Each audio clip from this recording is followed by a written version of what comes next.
خبر شامل کرتے ہیں ننکانہ صاحب سے۔ ہمارے RMH اردو نیوز کے ڈپٹی بیورو چیف رضوان مغل کی اس رپورٹ کے مطابق ڈپٹی کمشنر احمد نائک نے DHQ ہسپتال میں بچوں کو قطرے پلا کر پولیو مہم کا باقاعدہ افتتاح کر دیا۔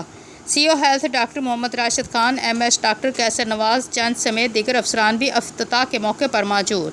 عوام الناس کو پولیو اور دیگر مہلک بیماریوں سے بچانا حکومت پنجاب کی اولین ترجیحات میں شامل ہے۔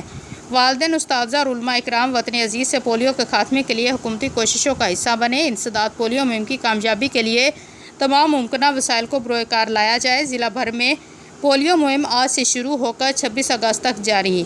پولیو مہم کے دوران 2,74,301 بچوں کو پولیو کے قطرے پلائے جائیں گے۔ 1200 موبائل ٹیمیں گھر گھر اور تعلیمی اداروں میں جا کر بچوں کو پولیو کے قطرے پلائیں گی۔ 72 فکس ٹیمیں، 23 ٹرسٹ جبکہ کل 1,302 ٹیمیں بچوں کو قطرے پلانے کا قومی فریضہ انجام دیں گی۔ پولیو ٹیموں کی سیکورٹی کے لیے محکمہ پولیس کے جوان بھی تعینات کر دیے گئے۔